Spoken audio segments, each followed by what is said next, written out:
So a little while back, I came across this quote that it stuck with me, and I'm going to share it with you today. It goes like this. It says, every person or every man has two lives.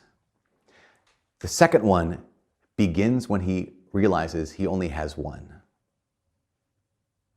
Every person has two lives, and your second life begins when you realize you only have one. Which I think is just really profound, right? Let's start the homily off with something profound, because you look at it, you hear that kind of thing, you think, okay, that's true.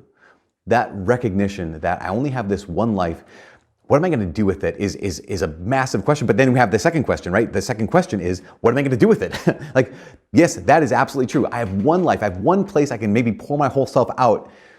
What am I going to do with that one life? Because there's a painful truth that every one of us can experience, and probably so many of us have, is I can realize that this is true, and I can still waste my life. Like, I can realize I only get one life, and I can still end up wasting it. And I just think of the prophet Jeremiah today. We heard in Mass, there's these shepherds, and the point of their lives is to govern the sheep. The point of their lives is to take care of the sheep. The point of their lives is to guide and to serve. And keep in mind, this is like code for, they're not like actual shepherds with actual sheep. They are the leaders of the people of Israel, trying to take care of the people of Israel. But what they're doing is they've been given a task and they're wasting it. They've been given this life, this role, this incredible opportunity, and they've wasted it. They've spent their gifts on themselves. And that's one of our temptations. Every single one of us can end up spending our gifts on ourselves. We can see the pain of the sheep and end up saying, well, I don't really care. We can see their need and say, I don't really care. And there's a reality, right, that in many of our lives that sometimes we see pain, we see something needs to be done, and we just don't care. In fact, there's this old joke, I don't know if you've ever heard this one, but I remember when I first heard it was between a coach and a player, and the coach says to the player, Johnson, what's the difference between ignorance and apathy? And Johnson says, I don't know and I don't care. And that's the difference, that's the whole thing. But another word for apathy, another word for I just don't care, is this powerful word, and the word is indifference. I think that maybe there are a lot of things in our life that would be better if we had a little more indifference about. Maybe some pastimes, maybe our favorite sports teams, maybe family game night. Those kind of things can get pretty cutthroat. Maybe it would be nice if we were a little more indifferent there. But I think when it comes to the big things of life, when it comes to the big questions, the big issues, the big realities of life, too many of us are indifferent when it comes to who God is and our promises that we've made and other people, truth. In the face of those things, we can find ourselves being indifferent, and that indifference can be deadly. In fact, there's another quote from a man. His name is St. Maximilian Kolbe, and Maximilian Kolbe was a Polish priest at the beginning part of the 20th century. He was murdered in Auschwitz.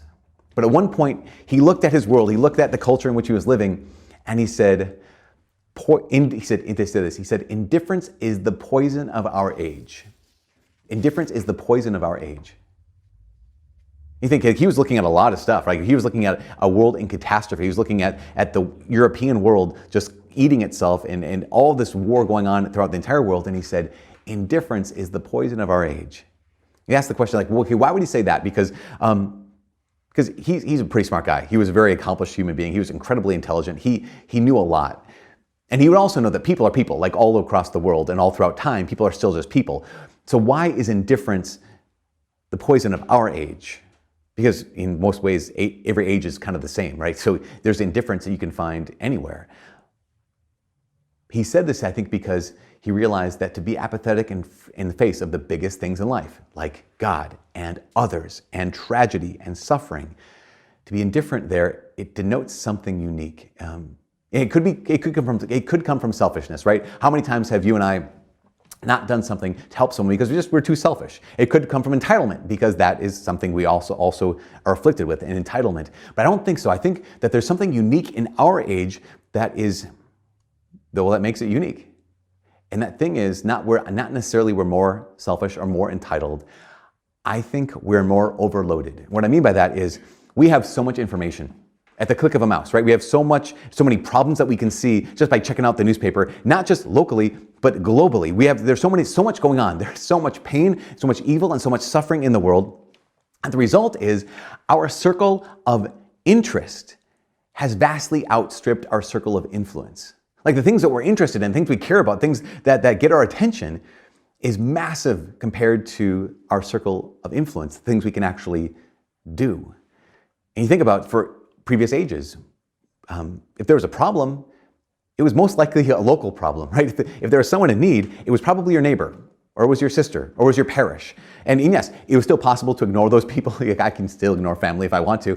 It's also still possible that you might not be able to do anything in face of the problems of your neighbor, or your sister, or your parish. But it might also be that in those cases, you recognize this isn't someone else's job. This is my neighbor. This is my sister. This is my parish.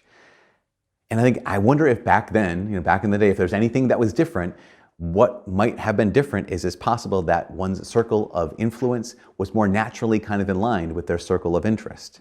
Because I think someone could say, like, Father, this is not true. Like, here's one of the places you're wrong, is that I look around and I care. Like, I look around at all the things going on wrong in the world and I care. In fact, I look at other people and they care too. I look at the youth, the young people of this world, and they seem to care a lot, maybe even more than ever. And I would say, and you might be mad that I claim indifference in our age, but I would say, let's do this. Let's look at Jesus and see what real indifference versus real caring actually is in the gospel today.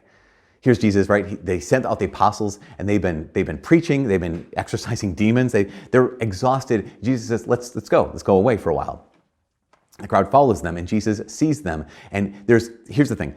True caring, true compassion, and not indifference involves at least 3 moves and one like secret move. So you're gonna get the secret move in a second. But the 3 moves and one kind of secret move. The first move is, it says that Jesus saw the vast crowds. So he noticed. And I think sometimes we cannot notice. I think sometimes we can hear so many voices that we become deaf. I think sometimes we can see so many stories that we become blind. And so sometimes, our heartstrings have been tugged on so much that we end up becoming numb. But Jesus didn't, right? He saw the vast crowd. That's the first move. We have to see, we have to notice. The second thing is it says his heart was moved with compassion for them. So he actually cared. And this is really key. This is really critical that he cared. But I think the problem is this is where most of us stop. That we see the problem and we care about the problem. And so if someone were to say, you're being indifferent, we say, no, look, I care so much. And the reason I think is because we keep feeding this circle of interest versus paying attention to our circle of influence. And I'll say it like this. I think that if more of us spent less time on our circle of interest and more time paying attention to our circle of influence, things will be really different. We might actually be people who care. Because I think the reality, of course, is that my circle of interest is often an escape. Like I can surf the web and read all these stories and get all up in arms about this whole kind of thing. But when it comes to our circle of interest, like we know that we can do little about it. Every time you click on that article or listen to that story, you already know that you can do very little about it, and therefore I get to be enraged, I get to be saddened, I get to be heartbroken, I get to be indignant, I get to feel all these emotions, and I don't have to do anything about it. I don't have to have any personal responsibility. And so I think one of the things that it gives rise to, I think this gives rise to a thing called slacktivism, right? So slacktivism is this word that basically means you're a keyboard activist, you're a keyboard warrior, where you get to say that you care without it costing you anything. This is a lot of us. And again, I'm not throwing this to other people. I get to say that I care and it doesn't have to cost me anything. And it's a sneaky brand of indifference because it appears to care. And in fact, for all of us, because I experience this too, for all of us who experience it, it doesn't just appear to care, it feels like we care. And we're convinced that we do care, and we're not wrong. We care, but we don't care enough to act.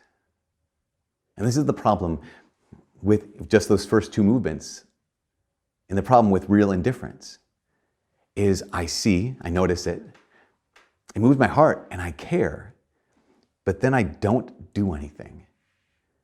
So indifference is not caring. Indifference is I care, but I don't care enough to move. I don't care enough to act. I don't care enough to have it cost me something. And that's why that's the third move, right? I notice it, I see it, I am moved by it, I care, and then I act. That's what true compassion, true caring actually is. That's what Jesus does. But there's the fourth little secret one, and the secret is between caring and acting. And it means I see it, I care about it, and then I have to ask a question. And the question I have to ask, and everyone has to ask, is, okay, I see this, and I care about this, what do I have to offer? Like, what can I do? What can I bring to this situation? That is such an important question, because otherwise, again, I realize this is just a circle of interest, and it's not even part of my circle of influence. This is so important we ask this question. Is this something I can help with? Because just helping shouldn't be knee-jerk. It shouldn't be just knee-jerk reaction. It shouldn't be just something we just dive into, because it shouldn't be something where there's no boundaries. Because if that's the case, we're just splashing all over. We're splashing all over, being really ineffective. The key is, I have to ask the question, and then I have to choose. Okay, remember, I see, I care, then I ask this question, what do I have to offer? I get to choose. I have to choose. Because the reality for all of us is we have to choose where you will pour yourself out. I have to choose where I will pour myself out. Or I have to choose to accept this is where I will be poured out. Because sometimes it's not our choice, right? Sometimes it's someone else's choice. Puts us in a horrible situation that we say, okay, I have to choose to accept. This is where I'll be poured out. And for a lot of people, just make it practical. For so many people, it's family. For so many people, where you will be poured out, where you will have to give of yourself, your sacrifice is going to be, okay, these people. This is my spouse. These are my kids. These are my parents. This is where you get to pour yourself out. For priests, right? Jeremiah, as a priest to read prophet Jeremiah, it's the worst. It's the best. It's awful because it's so convicting, because he's saying you're spending your vocation on yourself. But for every pastor, every priest he's called to pour himself out right here in his parish, right here for these people. And the same thing is true for every one of us. And think about the incredible honor that this is. Like, this is a massive honor. Being able to choose where you will sacrifice. Because the reality, of course, is compassion, real care, not indifference, will always involve sacrifice. Remember, compassion involves these three moves, with this fourth secret one. I see, I notice, I'm moved by it, I care.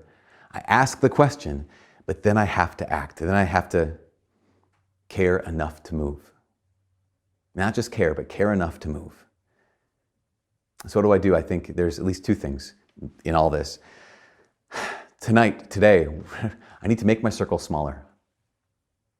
I think I need to pay less attention to my circle of interest. I need to give more attention to my circle of influence. And then when I do that, I have to choose. I have to choose, is this where I'm going to pour myself out? Remember, every person has two lives. And the second one begins when you realize you only have one. This is the last thing. St. Maximilian Kolbe, the man who said, indifference is the poison of our age. St. Maximilian Kolbe, he was, as I said, a prisoner in Auschwitz. And at one point, maybe you know the story, at one point there were two men who escaped from Auschwitz. And so the National Socialist guards, Nazi guards, they came out and they arranged all the men in rows and said, who's going to tell us who turned them in? And no one did. And so they said, okay, we're randomly selecting I think they selected 10 human beings, 10 men from the ranks to be executed, to be starved to death in a bunker. And the 10th man they chose, he fell to his knees. He started crying and weeping and crying out loud, saying, like, please don't kill me. Spare my life. I have a wife. I have a family. And that's when Maximilian Kolbe decided, just something is crazy. He stepped forward and said, I'll take his place.